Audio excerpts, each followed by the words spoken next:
¿Le podemos poner nombre a ese fin de algún ciclo? Por ejemplo, ¿podemos decir que podría ser el fin del kirchnerismo? Este nacimiento, ¿cómo va a ser? Todavía no lo sabemos, ¿no? Estamos viviendo tiempos de, como se dice, una sociedad líquida, ¿no? Donde ya nadie tiene el voto cautivo, ni nadie es dueño de la voluntad. Tal vez otros sectores piensen distinto. Nosotros creemos que tenemos que quitarnos la soberbia de que nosotros sabemos y que tenemos que guiar o liderar para entender que los que saben y que los que tienen el poder en sus manos es el pueblo. ¿De dónde crees que puede venir y cómo debería ser esa construcción? Y si no son ninguno de esos nombres y si no son ninguno de los dirigentes que están ahora y no sé, como te decía antes, tal vez lo nuevo venga de la mano de aquellos quienes sepan interpretar este cambio de época.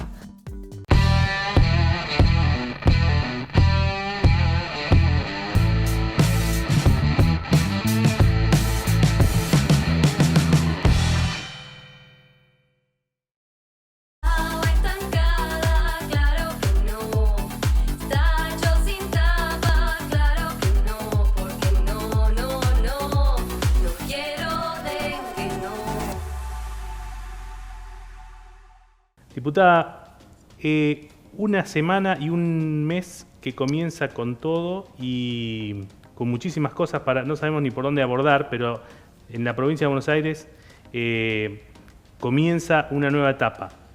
Tenemos a un frente renovador que comienza a asomar, a un gobernador que también empieza a ser como eje de la oposición y toda una gran incertidumbre.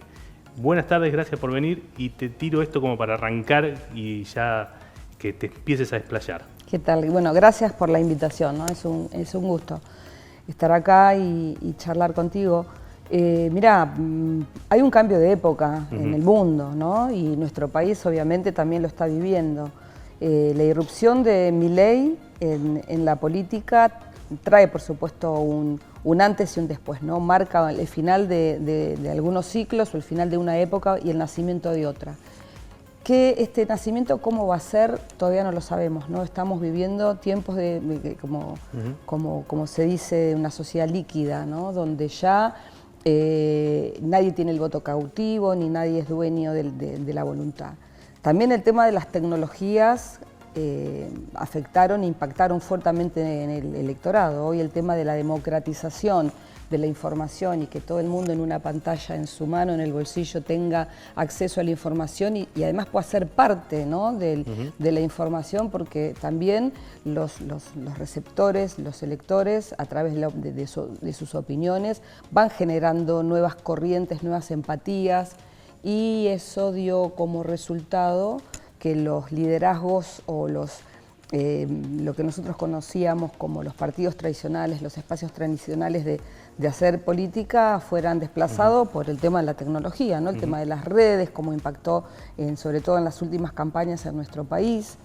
Y bueno, evidentemente Milei es un emergente de este cambio de época que viene de la mano de un hartazgo y de un cansancio de la sociedad respecto de las expectativas no satisfechas por parte de la política. ¿Le podemos poner nombre a ese fin de algún ciclo? Por ejemplo, ¿podemos decir que podría ser el fin del kirchnerismo? A ver, no me gustaría ponerle un nombre. Yo diría que es el fin de una manera de hacer política y de una manera de relacionarnos con el electorado. O sea, hay un divorcio, evidentemente, entre la política tradicional, el electorado, y ese vacío, esa orfandad que tenía el electorado lo vino a suplir un outsider de la política, como es el caso de Milei, que para nosotros son consignas vacías, ¿no? Porque, por ejemplo, cuando hablaba de dolarización, nunca explicaba cómo iba a ser, ¿no? Impactaba más con el tema de la palabra que realmente con el fondo de la cuestión. Pero precisamente en un mundo donde la comunicación es muy rápida, vos sos periodista, ¿no? Sabés que ya la gente no lee, ¿no? Se titula. Entonces de ahí lo que vi, las propuestas también es muy difícil. Fin de ciclo, que vos me preguntabas, tiene que ver con esa forma que nosotros teníamos, o tenemos por ahí muchos, de transmitir las ideas. Por ejemplo, el candidato nuestro de Unión por la Patria, que la tiene, que es Sergio Massa, el candidato presidencial, que la tenía clarísima respecto del manejo del Estado y todo, tal vez comunicaba de una forma más tradicional porque nos explicaba en porcentajes, en cantidades, en estadísticas y además hacía una proyección respecto de lo que iba a ocurrir. Y Milei salía con una motosierra, con una camioneta, con 4 o 5 que lo acompañaban corriendo y comunicaba más esa imagen que un montón de por ahí de argumentos sólidos y válidos. Es decir, la gente hoy se maneja con poca atención, ¿no? ¿Y qué perspectiva ves, digamos? Porque esto que vos me estás planteando vislumbro como una especie de situación digamos, de análisis crítico. O sea, esta persona que llegó no tiene conocimiento y el que quedó, Sergio Massa, que era el que conocía y el que sabía, quedó en el camino. Y entonces... Claro, porque ahí ponemos en crisis el tema del Estado, ¿no? Nosotros proponíamos ciertas herramientas que tenían que estar en manos del Estado, que tienen que ver con el fortalecimiento de la tecnología, de la investigación, de la educación, de la salud, bueno, de montones de cosas. Y del otro lado tenías una propuesta anti-Estado, absolutamente, que el Estado es la representación de todo lo malo, que el Estado es la pata que aplasta la vida de cada uno de los individuos. Entonces, ahí se puso en crisis. Por un lado, quienes creíamos en el tema del Estado y también como autocrítica decir que muchos de nosotros, o tal vez el espacio que nosotros representamos, teníamos en el imaginario nuestro una cuestión con un Estado, cuando hablábamos del Estado presente, el Estado benefactor, el Estado que intervenía positivamente en la vida de cada una de las personas, cuando por ahí la mayoría de la gente o mucha parte de la población sentía ese Estado lejano, vacío, sí, o que no le estaba dando las soluciones que requerían. Eso forma parte, digamos, ustedes estuvieron recientemente en un plenario, ¿se habló de eso, digamos, de por qué este proyecto no pudo, digamos, sostener un Estado que fuera eficiente, que fuera útil y que fuera al servicio de la gente y terminó siendo, como por ahí lo presentan y como ahí se presentan, no todo, pero en muchos casos, al servicio de alguna gente que se hizo rica a cuesta del Estado? A ver, sí, hay una autocrítica grande respecto de precisamente del rol del Estado y lo que, como te decía antes, lo que nosotros entendíamos que era algo, a ver, que era indubitable que la gente iba a apostar al bienestar que te brindaba el Estado, de la educación pública y gratuita, por decirte, la salud pública y gratuita. Pero ¿qué pasa cuando la educación pública y gratuita no es de calidad, los chicos no tienen clase, o realmente no es buena? ¿Qué pasa cuando los hospitales, si bien son gratuitos y públicos, no tenés turnos, no hay insumos? Es decir, entonces empieza a surgir esa crisis entre, yo estoy proponiendo eso, diciendo con que esto es bueno, cuando realmente la gente realmente no está percibiendo, no le está llegando ese bienestar como nosotros entendemos que tendría que llegar. Y por supuesto eso lo charlamos, como también hablamos de otras cuestiones que creo que nosotros, y ahí sí otra autocrítica, tendríamos que haber planteado en su momento, no se pudo, no se hizo. Pasaron cosas también en la Argentina, ¿no? En el último gobierno de Alberto Fernández, sin ninguna intención de justificar las cosas a las cuales no pudimos responder, pero en realidad tuvimos casi 2 años de pandemia en un mandato de 4 años, con el tema que es el esfuerzo por el Estado para estar presente en las familias, en la salud.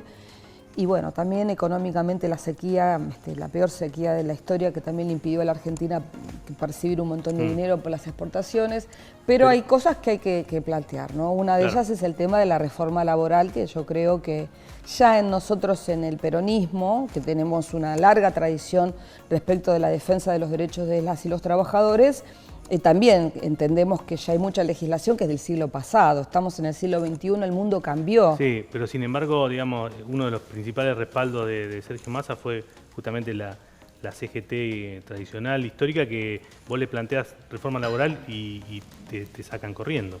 Mira, hay muchos dirigentes gremiales que están de acuerdo con la reforma laboral, incluso es bastante novedoso algunas cosas que hace la UOCRA con el tema de las indemnizaciones. Yo creo que, por ejemplo, yo soy autora de un proyecto de ley para reducir la jornada laboral, porque es ilógico tener una jornada laboral del siglo pasado. Estaba bien para el siglo pasado cuando la jornada laboral no tenía límites, donde el peón rural empezaba su tarea cuando amanecía y terminaba de noche. Es decir, vinieron las reivindicaciones gremiales y ahí vino Sí, el tema se de la estableció jornada de 8 de horas. 8 horas. Pero ahora, con la tecnología, por ahí no necesitas estar 8 horas trabajando en menos tiempo, y eso lo podemos ver en países que más desarrollados, que lo están implementando y con mucho éxito, no ir a la eficiencia y no a la cantidad de horas. Claro, y ahora ocurre que digamos, no pudieron imponer una reforma desde una mirada progresista, si querés, o peronista, y ahora te van a imponer o van a pretender imponer una que va a venir de afuera. Bueno, porque todo en esta cuestión de acción y de reacción, hubo una reacción contra una forma de entender la política que la gente ya interpretaba como lejana, ¿no? Entonces, realmente cuando en el 2015 utilizan la palabra cambio, realmente la utilizan porque obviamente que hay focus group y análisis de equipos de gente muy profesional en eso, y que sabía que la cosa iba por ese lado, que la gente ya había llegado a un punto en el cual quería cambiar, ¿no? Por eso ganó Macri. Ahora, la decepción con el gobierno de Macri también fue muy grande. Volvimos a una opción peronista con un gobierno de coalición que nos había servido esa coalición para ganar las elecciones, que fue muy bueno electoralmente porque ganamos, pero al momento de gobernar no entendíamos el concepto de coalición, no lo supimos entender, ¿no? Y creo que ahí fue otro error. Y ahí la gente también quiso volver a cambiar, porque el electorado tiene el control remoto en la mano, entonces ya no tiene la paciencia de esperar que lleguen las soluciones. Cuando puede demostrar, eso le pasó prácticamente en todos los gobiernos, que en las elecciones de medio término es el momento donde el electorado te dice, no, pará, acá te estás equivocando, no es por acá, no te voté para esto, y generalmente fracasan en las elecciones de medio término. Entonces, lo que pasó ahora es que llegó alguien que interpretó este cambio de época y vos me decías, ahora vamos a ir a una reforma por ahí más drástica que la que nosotros podíamos laboral. Bueno, porque cuando vos no das resultados y viene alguien que quiere cambiar absolutamente, y bueno, le das un voto de confianza. Claro, y creés que, digamos, que este cambio de época, ¿cómo se puede llegar a revertir desde la oposición para eventualmente, bueno, convencer a la gente de que, bueno, que este no es el camino, que el camino puede ser otro? Digamos, ¿cómo ves la tarea de la oposición con aspiraciones de volver en algún momento? ¿Cuál es el camino? Primero que creo que no tenemos que convencer a nadie, ¿no? Eso de corrernos de ese lugar de que nosotros la tenemos clara y que la gente se equivocó, me parece que es absolutamente incorrecto. Creo que ¿Hay algunos sectores dentro del espacio que trabajan así, como con esa mirada? Sí, por supuesto, nosotros tenemos muchos reclamos, de decir, tenemos que salir, tenemos que encabezar temas que nos duelen, que están ocurriendo, que son dolorosos, no sé, despidos y cuestiones que tienen que ver con políticas públicas en el tema de salud, o el tema de la educación, el tema de la quita de subsidios de transporte. O sea, hay un montón de cosas que entendemos, por lo menos nosotros, eso lo hablamos mucho con Sergio Massa en Roque Pérez, en la reunión que tuvimos el sábado pasado, respecto de mirar esta realidad con nuevos ojos, ¿no? Porque y desaprender todo lo que veníamos aprendiendo como dirigentes políticos para poder interpretar este nuevo fenómeno. Y ponernos a liderar para decirle a la gente es por acá, de ninguna manera. La que tiene que liderarnos a nosotros es la gente, y cuando empieza a ser carne todos estos, y que la gente perciba que lo que se había prometido, que el ajuste lo iba a sufrir la casta, y que realmente el ajuste lo están sufriendo las familias que tienen que mandar a los chicos al colegio, que los tienen que cambiar de colegio porque no pueden ir a un colegio como iban privado, que no pueden comprar los útiles, que no pueden comprar los uniformes, que tienen que ir a la educación pública, que va a colapsar porque no hay tanto lugar para todos. O sea, cuando te aumenta el seguro del automóvil, el combustible, la prepaga, es decir, cuando empiece a impactar directamente en las economías de cada familia, bueno, yo creo que ahí va a haber una reacción, y nosotros tenemos que acompañar ese momento también que va a llegar, acompañarlo, pero no de ninguna manera liderarlo. Digamos, cuando vos haces esa descripción, a mí se me ocurre la forma de conducir que tiene un sector del espacio de ustedes, que es la Cámpora. ¿Puede ser? El decir Digamos, Unión por la Patria, sí, por eso. que lo forman varios espacios políticos. No, mira, yo no me parece hacer un análisis o un juicio de opinión respecto de otros esto de espacios. una especie de vanguardia iluminada que guía a la población, parece. Nosotros, pero bueno, no sé. yo te puedo hablar del Frente Renovador y de lo que hablamos con Massa. En realidad, porque él también tiene el tironeo de decir, ¿y por qué no sale Massa? ¿Dónde está Massa? Claro. ¿Por qué no sale? En realidad, lo que él tenía para decir, ya lo dijo durante toda la campaña, y lo dijo de todas las formas posibles. Porque ahora, por ahí miramos algunos videos, ¿no? Y vos decís, pero qué clara que la tenía, porque dijo lo de los combustibles, dijo lo de las prepagas, dijo lo de por ejemplo, en las universidades, como no hay presupuesto 2024, están funcionando todo, en la Argentina está funcionando con el presupuesto prorrogado del 2023, con una inflación altísima, que las universidades no van a poder seguir funcionando, pues no van a poder pagar los sueldos de los docentes, tienen creo previsto hasta mayo o junio. Mayo-junio, sí. Entonces, es decir, le estás pidiendo a alguien que salga, o sea, muchos piden que salga cuando realmente fue candidato, dijo todo lo que tenía que decir, y ahora es el momento de acompañar, pero no de liderar. Tal vez otros sectores piensen distinto. Nosotros creemos que tenemos que quitarnos la soberbia de que nosotros sabemos y que tenemos que guiar o liderar para entender que los que saben y que los que tienen el poder en sus manos es el pueblo. Claro, porque digamos, vos la lectura o la mirada que tenés vos desde ese lado, desde el Frente Renovador, dijo todo, la tenía clara. Yo te puedo decir, y bueno, si la tenía tan clara, ¿por qué no lo resolvió antes y no se llegó al nivel de crisis que se llegó con un dólar disparado, con las variables por todos lados? Digo, también puede ser esa, ¿no? Que se tiene que guardar por eso. Mirá, cuando asumió Massa el Ministerio de Economía ya estaba todo estaba muy mal. A ver, vamos a hacer algo contrafáctico. ¿Qué hubiera pasado si Massa no hubiera asumido como ministro? ¿Sí? Es contrafáctico. Claro. Pero bueno, yo te digo. Entonces yo creo que hay un esfuerzo empeoraron. enorme, ¿no? Hay un esfuerzo enorme que se puso y lo que hizo Sergio, para mí fue absolutamente valioso al frente de Economía porque logró estabilizar un montón de variables que si él no hubiera llegado al ministerio no sé qué hubiera pasado, ¿no?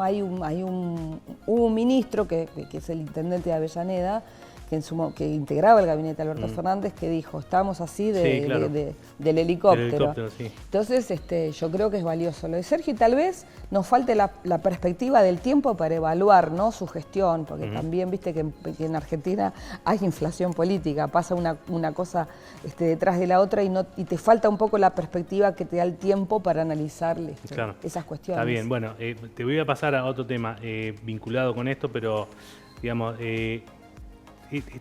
tiene que nacer, o de dónde vos creés que puede llegar a nacer el liderazgo que conduzca al espacio de ustedes, de Unión por la Patria, o como se llame, el peronismo, el panperonismo, porque parece que faltan, digamos, todavía no ha emergido una figura. Estaba el gobernador Axel Kicillof, parece que asoma como por el poder territorial, porque está en la provincia de Buenos Aires. Massa por ahora quiere quedarse un tiempo más, vos lo decías.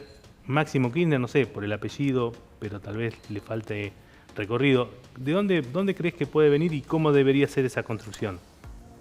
Y si no son ninguno de esos nombres y si no son ninguno de los dirigentes que están ahora y no sé, como te decía antes, tal vez lo nuevo venga de la mano de aquellos quienes sepan interpretar este cambio de época, ¿no? Que puedan mirar con ojos renovados y interpretar realmente por dónde pasa el sentir del pueblo. Tal vez hubo un distanciamiento que se hizo entre la dirigencia política y las bases, y creo que hay que trabajar en eso, en recomponer y realmente entender. Cuando nosotros decíamos, y me hago cargo, la universidad gratuita y pública y de calidad, o la educación o la salud, realmente estamos dando un significante vacío, ¿no?, como diría Laclau, porque en realidad no decíamos nada que tenga un relato con la realidad, porque como yo te digo, había cosas y hay cosas de las cuales nosotros no nos animábamos a hablar. Arancelar la universidad, claro, por ejemplo, para estudiantes extranjeros, o hacer convenios de reciprocidad en el tema de salud, porque si vos te vas a cualquier país del mundo, tenés que, si te enfermas o tenés un accidente, ¿por qué no se anima que pagar. eso? ¿Qué pasó ahí? ¿Qué hay? Por eso, ¿hay un, digamos, un encorsetamiento ideológico? Sí, yo creo que es el momento de salir de los dogmatismos. Es el momento de salir de los dogmas, de lo ideológico, para pensar un poco más con la cabeza más abierta respecto de ciertas cosas que eran políticamente incorrectas decirlas antes. Otro tema, la seguridad. Massa se hizo conocido o digamos que tuvo como sí, una gestión exitosa, con el una tema gestión de exitosa con las cámaras en Tigre. Exactamente, yo recuerdo, ya formaba parte del Frente Renovador cuando vino Giuliani a Tigre, cuando estuvimos en el centro de monitoreo de Tigre, donde se exportó a algunos municipios también el modelo de seguridad de Tigre. Ahora, al integrar una coalición tan diversa y tan plural, es como que te vas desperfilando de algunas cosas, ¿no? Por ejemplo, el Frente Renovador, cuando comienza en el 2013, comienza también como una rebeldía a un statu quo establecido, porque en ese momento por el kirchnerismo, del cual nosotros interpretábamos que podíamos dar una opción distinta a cierto cansancio que se venía mostrando en la sociedad. Y nosotros en ningún momento dejamos de hablarle a las pymes, a la clase media, buscando un modelo de industrialización, el tema de la seguridad. Hicimos un código penal que le llamamos el código justo, claro, ni mano dura ni mano blanda.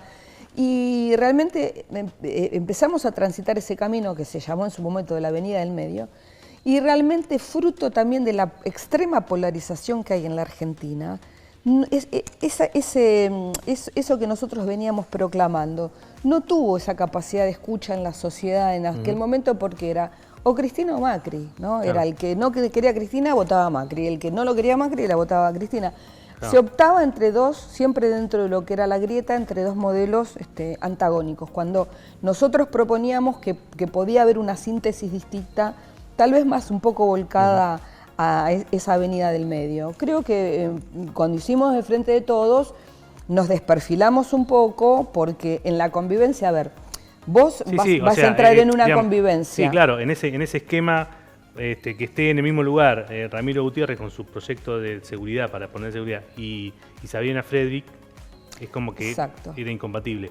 Digo, a mí me queda, digamos, me da para poner como título que el Frente Renovador surge como una rebeldía hacia el kirchnerismo, termina siendo fagocitado y pierde por culpa del kirchnerismo. Si es tu análisis, a ver, no, yo no creo que sea tan lineal. No, que sea tan lineal, no, yo creo que es muy... Es un zócalo igual esto. Claro, no, yo creo que es muy complejo el análisis de la derrota electoral, siempre teniendo en cuenta que el 22 de octubre ganamos las elecciones, que fueron las elecciones generales. Después en un balotaje, vos sabés que en balotaje realmente no se elige, sino se opta, ¿no? Entre dos cosas. Y la fuerza que salió tercera, que ahora integra el gobierno, ¿no? Que entraron al gobierno por la ventana porque realmente no fueron votados para gobernar, se sumó a la fuerza que había salido segunda, y lograron ganar el balotaje. Entonces también tengamos atención a eso, a esa cantidad enorme de más de 11 millones de votos que sacó Unión por la Patria. ¿Por qué se perdió? ¿Por qué, bueno, terminaron dos partes de la población juntándose en contra de una? Precisamente porque no supimos interpretar el cambio de época y no supimos interpretar el sentido de la gente, porque hay una cuestión que realmente llama mucho la atención, que el voto, sobre todo el que tuvo Milei, no es un voto de clase, ponele como puede ser el del PRO. Sí, claro. A Milei lo votaba el mozo de un bar que atendía en Belgrano, pero vivía en Moreno y tenía 2 horas de viaje, 2 horas para ir, 2 horas para volver, que laburaba 14 horas y que seguía siendo pobre. El que recibía un plan social del Estado presente, benefactor también. Mónica, te llevo al tema más de coyuntura. Pacto de Mayo. Lo escuchaste, por supuesto, desde tu banca al presidente. ¿Te sorprendió? ¿Te parece una estrategia política para ganar tiempo, como se ha leído en algunas interpretaciones o realmente crees que puede llegar a ser un camino? Bueno, voy a tratar de sintetizarte porque la pregunta tiene varias aristas. Una de ellas es la debilidad parlamentaria que tiene La Libertad Avanza, que tiene 38 diputados en la Cámara de Diputados sobre 257 y que no pudo y no supo o no quiso tejer alianzas con la oposición dialoguista, que podría haberlo hecho. En principio lo empezó a hacer y después los terminó insultando, y eso lo llevó a perder la posibilidad de sacar la ley bases, ¿no? Y con el DNU va a ocurrir, tal vez puede llegar a ocurrir otro tanto, si él no arregla con quienes también son los dueños de algunos votos en las cámaras, porque los gobernadores tienen a sus diputados y tienen a sus senadores. Y si vos también le decís que son unos sinvergüenzas, unos degenerados fiscales, que son unos traidores y todo, ¿cómo van a mandar a votar los gobernadores a sus diputados y a sus senadores? En contra. Entonces él, frente al miedo de perder en las cámaras con el tema del DNU, quiere intentar volver a faltar el camino del diálogo con los gobernadores, con una cuestión que me parece que es importante tener en cuenta, con la sugerencia, entre comillas, más que sugerencia, imposición del Fondo Monetario para decirle que amplíe su base política. Está escrito eso, está escrito. Entonces es eso, y muy a pesar de su... Él no puede con su personalidad, ¿no? Es, viste, como el alacrán y la rana. Quiso hacerlo, quiso convocar un pacto, pero en el medio le salió su personalidad diciendo: previo paso por la Rosada, tiene que firmar que van a aprobar la ley ómnibus. Entonces, teniendo en cuenta que los gobernadores están en un dilema muy grande, porque tienen que responder frente a sus propios requerimientos, tienen que pagar los sueldos de la policía, de los docentes, de los médicos en las provincias, los estatales, es decir, un gobernador piensa, ¿puedo pagar o no puedo pagar los sueldos? Eso es clave.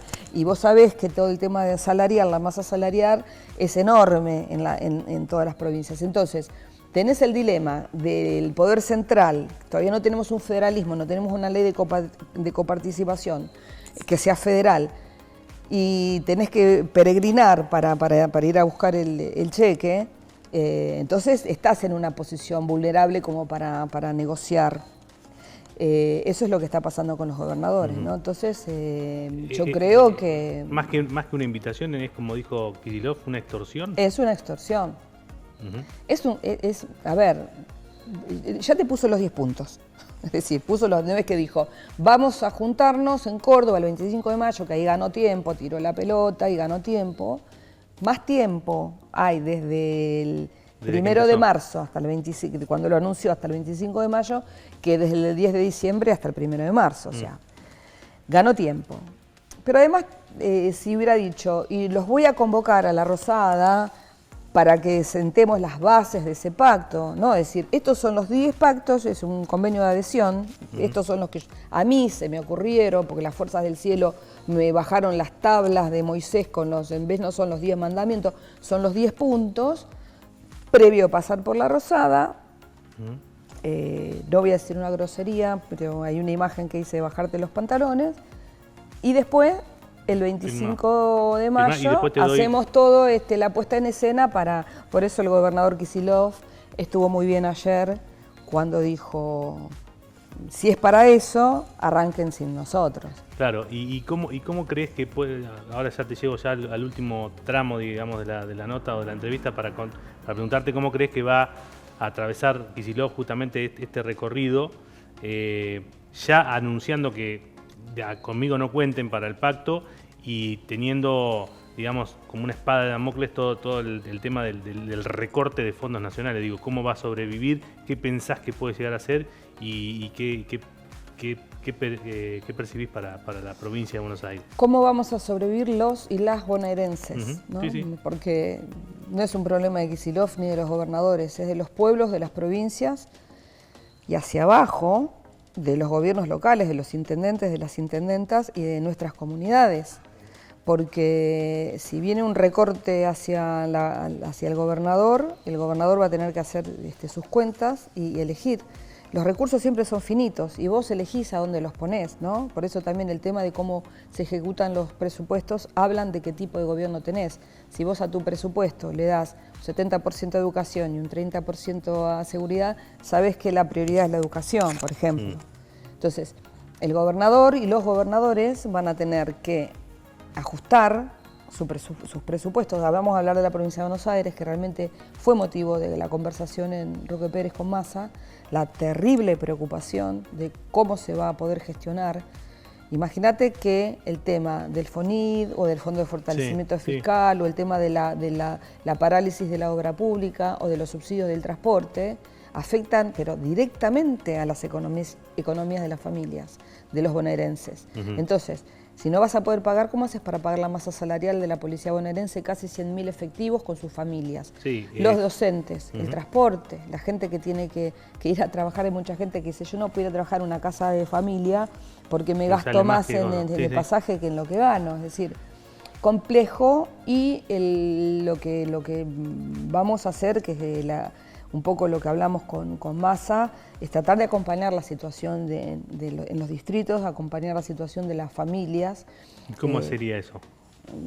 Bueno, había 20 intendentes del Frente Renovador en esa reunión donde, bueno, Massa les aconsejó, les advirtió un poco del panorama que iba a venir, salvo que pasen otras cosas, es decir, por ahí después en Milei las fuerzas del cielo o el Fondo Monetario en este caso, que más o menos de dónde vienen sus mandatos, indiquen otra cosa que tenga que abrir el grifo, porque ojo, el ajuste no lo hace parejo para todos. Por ejemplo, hay provincias donde se ajusta menos, que son las que están más disciplinadas.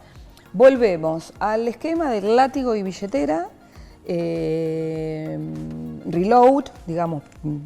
Y bueno, vamos a ver qué va a pasar con eso, si va a ser intransigente o si vamos a tener que vivir ajustando. Y en eso de acompañar, que les recomendaba Massa, ¿qué camino, por dónde ir, digamos, para hacerlo? Bueno, nosotros dentro de las herramientas que tenemos, que no son tantas, pero son las legislativas. Por ejemplo, yo acabo de presentar un proyecto para el tema del presupuesto de las universidades, con otros compañeros, que generalmente los proyectos los acompañamos entre todo el bloque, ¿no? Para que se pueda pagar el presupuesto, actualizar las partidas de presupuesto para las universidades, el tema de que se vuelva a restablecer el fondo del FONID, ¿no? Para la educación, y todo lo que podamos hacer legislativamente para, si conseguimos los votos, torcer la voluntad del gobierno nacional, bueno, eso es acompañar con políticas. Y después cada intendente, dentro de su propia realidad, por ejemplo, Ferraresi, el intendente de Avellaneda, lo que está haciendo es ofrecerle a los contribuyentes planes de facilidades para que puedan y no dejen de pagar las tasas municipales, porque no es una cuestión solamente de recaudación de la municipalidad, sino que al recaudar menos también se puede ofrecer menos seguridad, menos alumbrado, menos servicios, y también no es bueno que se generen deudas para los contribuyentes, porque vos decís, bueno, ¿qué hago? ¿Como o pago las tasas municipales? Como, por supuesto. Entonces vas generando también una deuda familiar que no está buena. Entonces cada intendente va a ir buscando la herramienta que tenga para acompañar la situación de las familias.